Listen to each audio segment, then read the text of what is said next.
Hello बच्चों, आज की इस वीडियो में डिस्कस करने वाला हूँ इलेक्ट्रिसिटी चैप्टर के अंदर के सारे फॉर्मूले।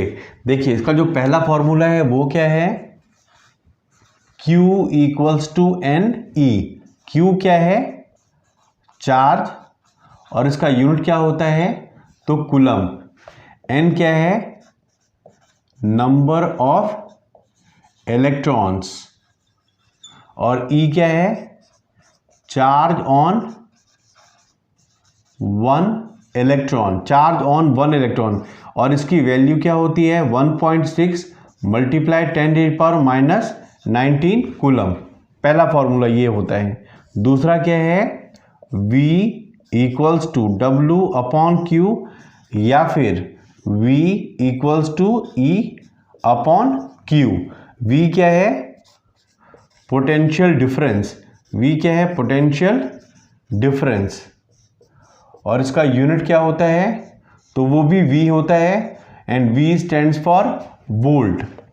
W क्या है, वर्क डन, और इसका यूनिट क्या होता है J, जूल। E क्या है, एनर्जी, और इसका यूनिट क्या होता है जूल। और Q तो आपको पता ही है, Q क्या है, चार्ज, और इसका यूनिट क्या होता है कूलम। अब देखिए, इसका जो तीसरा फॉर्मूला है वो क्या होता है, I equals to Q upon T। I क्या है, करंट, और इसका यूनिट क्या होता है कैपिटल A, और capital A stands for ampere, और एम्पियर जो है वो क्या है, करंट का यूनिट।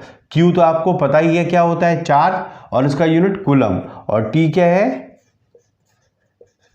टाइम, और इसका यूनिट क्या होता है सेकंड। ये पहले तीन फॉर्मूले हैं। अब देखिए, चौथा जो फॉर्मूला है वो क्या है, ओम्स लॉ से आता है ये, V equals to I R, और इसी से आप चाहिए तो डायरेक्ट आप यूज कर सकते हैं I equals to V upon R, या फिर R equals to V upon आई।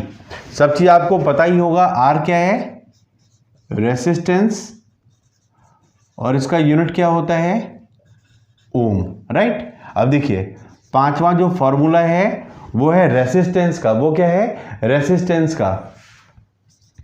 देखिए, रेसिस्टेंस इक्वल टू क्या होता है, resistivity into L upon A। Resistance equals to resistivity into L upon A। L क्या है, लेंथ, और इसका यूनिट क्या होता है मीटर, और A क्या है, एरिया ऑफ क्रॉस सेक्शन, जिसको हम थिकनेस भी कहते हैं, और इसका यूनिट क्या होता है मीटर स्क्वायर। और एरिया ऑफ क्रॉस सेक्शन का अपना फॉर्मूला क्या होता है, pi r square. Pi r square normally देखा जाता है क्वेश्चन में, जो रेडियस है उसकी वैल्यू किस में गिवन होती है तो मिलीमीटर में। तो लेकिन आप क्या देख रहे हैं यहाँ पर, एरिया ऑफ क्रॉस सेक्शन का यूनिट क्या है मीटर स्क्वायर। इस कारण से एरिया ऑफ क्रॉस सेक्शन आपको मीटर में ही निकालना होगा। इस कारण से रेडियस को आप मीटर में कन्वर्ट करेंगे, कैसे तो मल्टीप्लाई 10⁻⁻3, या फिर मिलीमीटर से मीटर में कन्वर्ट करने के लिए आप 1000 से डिवाइड भी कर सकते हैं। इसी फॉर्मूले से आप चाहें तो रेसिस्टिविटी का फॉर्मूला भी डिराइव कर सकते हैं। वो क्या होगा तो R इंटू ए अपॉन में L, R इंटू ए अपॉन में L। अब देखते हैं इसका सिक्स्थ फॉर्मूला क्या होगा। अब देखिए, इसका जो सिक्स्थ फॉर्मूला है वो क्या होगा, तो वो है कॉम्बिनेशन ऑफ रेसिस्टेंस पर बेस्ड। तो देखिए, रेसिस्टेंस को आप दो तरह से कंबाइन कर सकते हैं। पहला क्या तरीका है, सीरीज में कंबाइन करना, और दूसरा क्या है पैरेलल। ये जो मैंने रेसिस्टेंस को कंबाइन करा है, जिसमें एक रेसिस्टेंस दूसरे के साथ एंड टू एंड कनेक्टेड है, तो इसको हम बोलते हैं रेसिस्टेंस को हमने सीरीज में कंबाइन करा है। अगर मानिए इस रेसिस्टेंस की वैल्यू R1 है, इसकी R2 और इसकी R3, तो रेसिस्टेंस जब सीरीज में कनेक्टेड हो तो उसका फॉर्मूला क्या होता है, तो R equals to R1 plus R2 plus R3। इसका मतलब ये हुआ, जितने भी रेसिस्टेंस हैं उनको आप सिंपली ऐड कर दो। इस तरह से जो आंसर आएगा वो क्या होगा, resultant resistance when resistances are connected in series. तो यहाँ पर जो मैंने कनेक्ट करा है वो किस में है, ये सीरीज में। देखिए आपको ध्यान रखना है, जब भी रेसिस्टेंस को आप सीरीज में कनेक्ट करेंगे उसमें जो आई है उसकी वैल्यू क्या होती है, कांस्टेंट।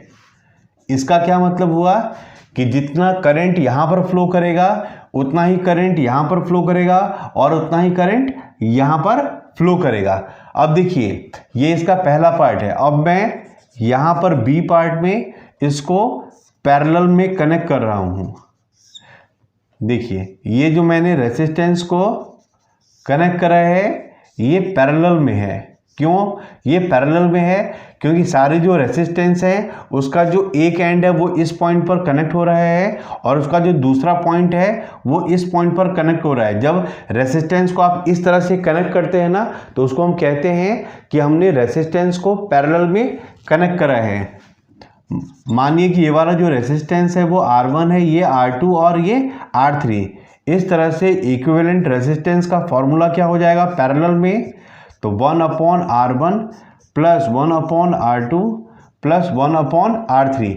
जितने भी रेसिस्टेंस हैं सिंपली आप उसको रेसिप्रोकल करके ऐड कर दीजिए। इस तरह से जो वैल्यू आएगी वो 1/R की आएगी, राइट। अब देखिए आपको क्या याद रखना है, जब आप रेसिस्टेंस को पैरेलल में कनेक्ट करेंगे ना तो उसमें V की वैल्यू वो क्या होती है, कांस्टेंट।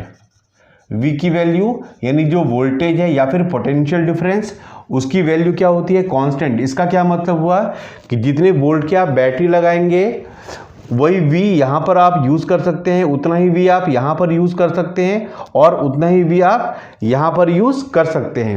यानी पैरेलल में जो भी इंडिविजुअल रेसिस्टेंस है उसके वोल्ट की वैल्यू सेम रहती है। अब देखिए इलेक्ट्रिसिटी चैप्टर का जो नेक्स्ट फार्मूला है 7th नंबर पे, वो क्या है, पावर का फार्मूला। देखिए पावर के 3 फार्मूले होते हैं। पहला फार्मूला क्या होता है, V इंटू आई। पावर का ही दूसरा फार्मूला होता है I² R और पावर का तीसरा फार्मूला क्या होता है, V²/R। ये वाला जो फार्मूला है स्पेसिफिकली जब आप रेसिस्टेंस को या फिर जो भी डिवाइसेस हैं उनको आप सीरीज में कनेक्ट करेंगे तो पावर निकालने का ये वाला फार्मूला आप यूज़ करेंगे। लेकिन जब आपने डिवाइस को पैरेलल में कनेक्ट करा है, स्पेसिफिकली गिवन हो, तो आप ये वाला फार्मूला यूज़ करेंगे। और ये वाला जो V इंटू आई है ये आप किसी में भी यूज़ कर सकते हैं। लेकिन अगर आपको कन्फ्यूज़न हो कौन सा फार्मूला यूज़ करें, तो मेरा सजेशन ये रहेगा कि आप ये वाला फार्मूला हमेशा यूज़ करें। क्यों, क्योंकि पैरेलल में हम डोमेस्टिक सर्किट के अंदर पैरेलल में सारी चीज़ें कनेक्ट करते हैं। चाहे आप कोई भी डिवाइस आप खरीद के लाएंगे वहाँ पर वोल्टेज की वैल्यू कांस्टेंट होती है, और जो वोल्टेज की वैल्यू कांस्टेंट किस में होती है, पैरेलल में। और पैरेलल में पावर का फॉर्मूला क्या होता है, तो V²/R। सारा जो यूनिट है आपको पता ही होगा। ये जो पावर है इसका यूनिट क्या होता है, वॉट। क्या होता है इसका यूनिट, वॉट। अब जो नेक्स्ट फॉर्मूला है यहाँ पर वो क्या है 8th नंबर पे, तो इलेक्ट्रिसिटी